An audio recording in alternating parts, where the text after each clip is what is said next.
Halo semua, gimana kabar kalian hari ini? Semoga kalian selalu diberikan kesehatan yang tidak terbatas dan senantiasa selalu dianugerahkan rezeki yang sangat berlimpah.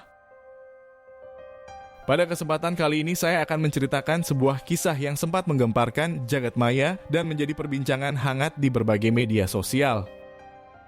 Kejadian ini melibatkan seorang perempuan muda yang sebenarnya sudah berumah tangga. Ia telah dikaruniai satu orang buah hati yang lucu dan menggemaskan.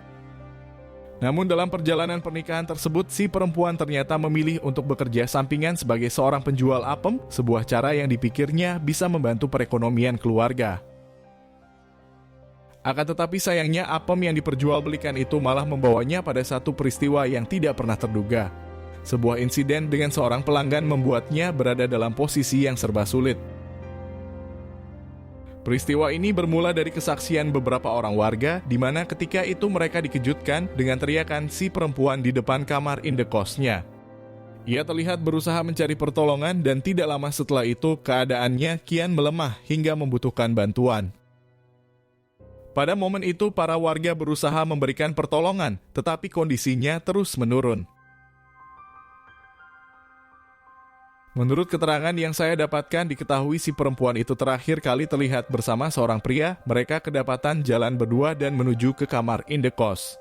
Dan belakangan muncul dugaan bahwa pertemuan itu berawal dari sebuah pesan singkat di salah satu aplikasi. Mereka menjalin komunikasi hingga akhirnya sepakat untuk bertemu.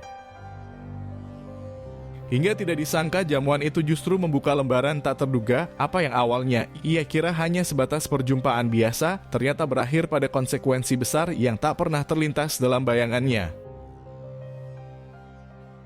Lalu bagaimana kisah selengkapnya atas peristiwa tersebut? Di kesempatan ini saya akan membahasnya secara keseluruhan dan mengungkapkan beberapa fakta atas kejadian yang sebenarnya terjadi. Semoga dari sini kita semua bisa mengambil pelajaran yang terkandung di dalamnya, sebab situasi yang sama mungkin bisa saja terjadi di sekitar kita tanpa kita disadari. Si perempuan yang saya kisahkan ini bernama Sumiati atau biasa dipanggil dengan Okta. Ia diperkirakan berusia sekitar 24 tahun dan bertempat tinggal di desa Cipelem di Kecamatan Bulakamba di Kabupaten Brebes. Dalam kesaksian yang disampaikan oleh pihak keluarga, di sana mereka mengatakan bahwa sosok dari Sumiati dikenal memiliki kepribadian yang super aktif. Ia terbilang cukup cerewet dan suka berinteraksi dengan para tetangga. Banyak orang merasa nyaman ketika mengobrol dengannya. Ia bisa membawa suasana hangat dengan penuh keceriaan. Sementara itu latar belakang dari Sumiati ternyata sudah berkeluarga. Ia menikah sejak usianya masih 20 tahun. Dari pernikahan tersebut, ia dikaruniai seorang putra yang tampan. Usianya baru 2 tahun dan dalam beberapa minggu terakhir baru mulai bisa berjalan. Kehidupan Sumiati bersama sang suami sebenarnya berjalan biasa saja. Mereka bukan pasangan yang sering memperlihatkan keromantisan, namun di sisi lain juga tidak pernah terdengar ada pertikaian ataupun perselisihan yang berarti. Namun meskipun kehidupan rumah tangga mereka tampak tenang, kenyataannya Sumiati dan sang suami sempat jatuh dan terpuruk. Mereka mengalami kondisi ekonomi yang benar-benar sulit. Suaminya lama menganggur karena tidak punya keahlian khusus. Hingga di beberapa bulan terakhir keadaan mulai perlahan membaik, sang suami mendapat tawaran dari temannya untuk bekerja sebagai seorang nahkoda kapal. Akan tetapi konsekuensinya ia harus meninggalkan sang istri beserta buah hatinya dalam jangka waktu yang panjang. Pada momen tersebut Sumiati tentu mendorong suaminya untuk tetap berangkat. Mereka tak punya pilihan lain selain memanfaatkan kesempatan yang datang. Meski berat ditinggalkan, namun Sumiati bersyukur bahwa kehidupan ke depan ia tak perlu bersusah payah berhutang. Singkat cerita, setelah sang suami pergi berlayar, Sumiati memutuskan untuk tinggal bersama mertuanya. Di sana ia diterima dengan penuh keterbukaan, bahkan sang ibu mertua selalu bersikap baik kepadanya. Tidak pernah sekalipun muncul perselisihan di antara mereka. Namun memasuki 2 bulan berikutnya, penghasilan yang dikirim oleh sang suami ternyata tidak sesuai dengan harapan. Ia hanya menerima beberapa ratus ribu rupiah, jumlah yang jelas tidak cukup untuk memenuhi kebutuhan hidup sehari-hari. Apalagi di saat yang sama, Sumiati masih memiliki sejumlah hutang di warung maupun pada pinjaman kecil yang menjeratnya. Dalam posisi itu, ia benar-benar kebingungan harus mencari jalan keluar. Hingga pada suatu waktu, salah seorang teman dekatnya kemudian menawarkan sebuah pekerjaan yang dianggap cukup mudah untuk dilakukan. Ia menyarankan agar Sumiati mencoba menjual kue apem miliknya saja. Sebuah usaha sederhana yang tidak memerlukan banyak modal dan tidak menuntut keterampilan khusus selain sekadar menyiapkan apem untuk dijajakan. Di momen itu, Sumiati sempat diliputi kebimbangan. Hatinya gamang antara menolak atau menerima tawaran tersebut. Namun keadaan sudah terjepit, harapan nafkah dari sang suami ternyata jauh dari ekspektasi. Ia pun tak mungkin memprotes ataupun menuntut lebih, sehingga satu-satunya jalan adalah berdiri di atas kakinya sendiri demi memastikan kebutuhan hidup tetap terpenuhi. Dan pada akhirnya Sumiati pun memberanikan diri membuka usaha kecil dengan menjual apem hitam miliknya. Ia mendapat bimbingan dari temannya tentang bagaimana cara menawarkan dagangannya melalui salah satu aplikasi, sebuah cara yang terbilang instan untuk mendapatkan pelanggan. Dengan penuh kesungguhan, ia mulai belajar sedikit demi sedikit, hingga akhirnya datang juga seorang konsumen pertama. Setelah berhasil menjual dagangannya itu, Sumiati merasakan kebahagiaan yang sulit diungkapkan dengan kata-kata, sebab dari hasil sederhana itu, ia bisa memperoleh uang yang terbilang lumayan besar. Lebih dari itu, pelanggan pertamanya ternyata puas dengan apem tersebut. Ia bahkan dengan tulus memberikan tambahan uang sebagai bentuk apresiasi atas rasa dan pelayanan yang diberikan.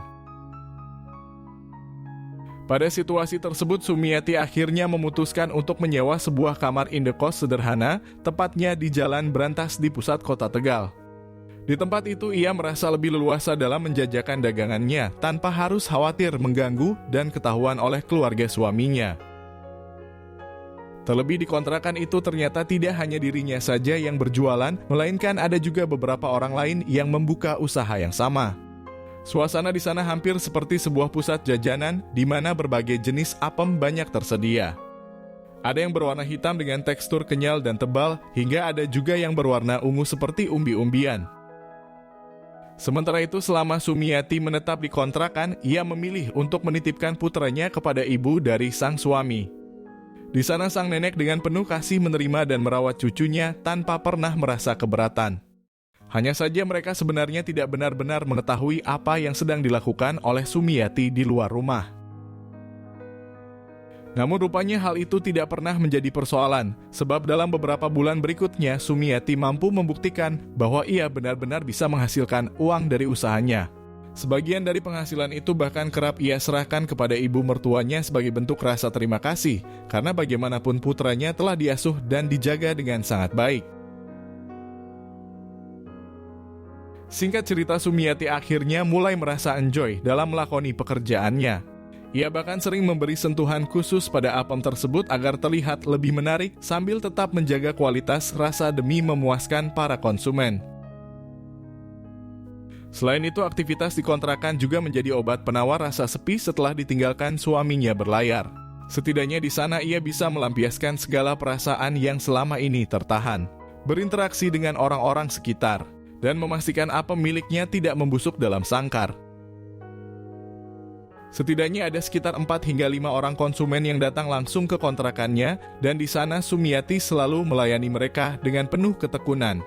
Baginya pekerjaan ini kini menjadi penopang utama kehidupannya, sehingga ia berusaha sebaik mungkin agar tak ada satupun pembeli yang merasa kecewa setelah datang kepadanya.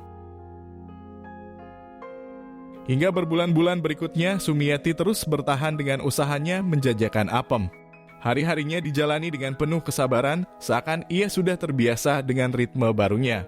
Hanya saja setiap kali sang suami pulang ke rumah, Sumiati memilih berhenti sejenak dari aktivitas tersebut. Namun tak disangka, jalan yang dipilih Sumiati justru membuka pintu pada sebuah petaka yang tak pernah ia bayangkan sebelumnya. Dari sekian banyak pelanggan yang datang dan pergi, ternyata ada satu sosok yang kemudian menyeretnya ke dalam sebuah insiden, peristiwa yang mengubah jalan hidupnya secara drastis. Kejadian itu berlangsung pada hari Rabu tanggal 27 Agustus.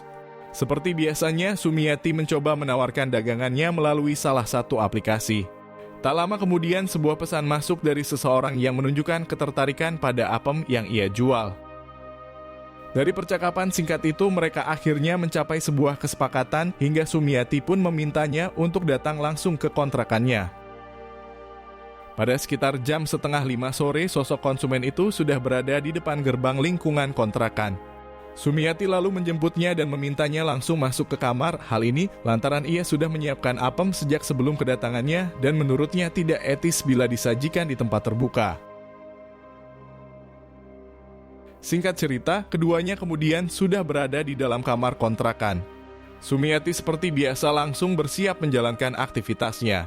Tanpa menunggu lama, sosok konsumen yang diketahui bernama Sutrisno itu pun mulai menikmati apem yang langsung disuguhkan oleh Sumiati. Namun tak disangka, sosok Sutrisno hanya mampu menikmati hidangan itu selama kurang lebih 5 menit. Tubuhnya mulai terlihat lemah, seolah tenaga yang dimilikinya habis dan wajahnya menampakkan kepayahan yang tak bisa disembunyikan.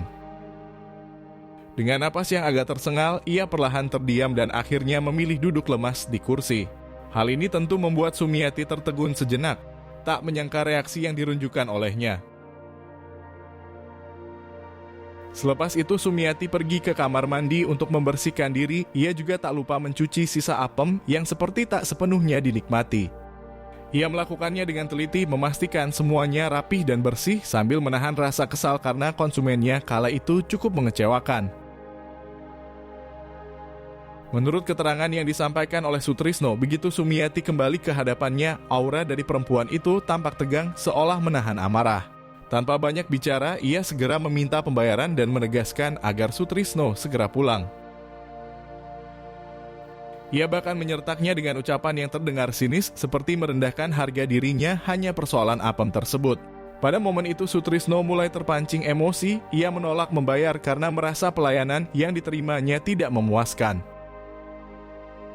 Ketegangan pun semakin terasa, keduanya terlibat perdebatan sengit yang tak kunjung reda, masing-masing bersikeras mempertahankan pendapatnya seolah tak ada ruang untuk saling mengalah. Sumiati merasa situasi mulai tidak nyaman, tubuhnya menegang tanpa bisa ia kendalikan sepenuhnya, dan tanpa pikir panjang, ia mencoba meninggalkan kamar untuk menjauh dari pria itu. Namun sebelum ia sempat melangkah keluar, Sutrisno muncul dari arah yang tak disangka, menutup jalan keluar seakan memerangkapnya. Wajahnya datar tapi aura yang dipancarkan begitu mengintimidasi, membuat hati Sumiati bergetar. Ruangan yang sebelumnya biasa saja kini terasa sesak, seolah cahaya sore yang masuk dari jendela ikut meredup, membuat hari yang cerah mendadak terasa kelabu dan menyesakkan. Ketika itu Sumiati masih memiliki sisa tenaga, ia kemudian berjalan tertatih menuju keluar gerbang kontrakan. Ia sempat berteriak meminta pertolongan, suaranya terdengar panik dan menggema di sekitar lingkungan. Mendengar teriakan itu, salah satu teman dekatnya segera berlari mendekat tanpa ragu langsung memapah Sumiati dan membantunya agar bisa duduk dengan tenang, memperhatikan kondisinya yang lemah dan jelas sangat mengkhawatirkan. Teman itu menenangkan Sumiati dengan lembut sambil memastikan bahwa ia tidak merasa sendirian. Sementara itu, beberapa warga yang berada di sekitar kontrakan mulai berdatangan, wajah mereka tampak terkejut melihat kondisi Sumiati. Suasana menjadi tegang sejenak, sementara rasa kepedulian mendorong mereka untuk segera bertindak. Salah seorang di antara warga itu kemudian mengambil inisiatif untuk melaporkan kejadian tersebut kepada pihak berwenang. Sekitar 1 jam kemudian, para petugas akhirnya tiba di lokasi. Tim medis dengan sigap dan penuh kehati-hatian segera mengevakuasi Sumiati, membawanya ke rumah sakit terdekat sebagai upaya pendalaman lanjutan. Sementara itu pihak berwenang tidak membutuhkan waktu lama untuk melacak keberadaan Titus Sutrisno, pria yang diperkirakan berusia sekitar 30 tahunan itu. Ia kemudian berhasil ditemukan di tempat persembunyiannya. Penemuan ini menjadi titik penting dalam proses penyelidikan karena berbagai keterangan yang terkumpul mulai membentuk gambaran jelas mengenai kronologi kejadian. Singkat cerita, kasus ini kini telah memasuki tahap penyelidikan.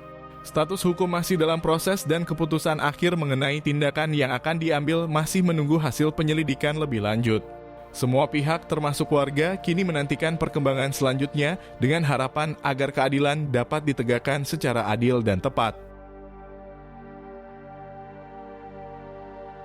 Terima kasih sudah menonton video ini sampai habis. Berikan admin dukungan dengan menekan tombol suka dan tuliskan pendapatmu di bawah kolom komentar.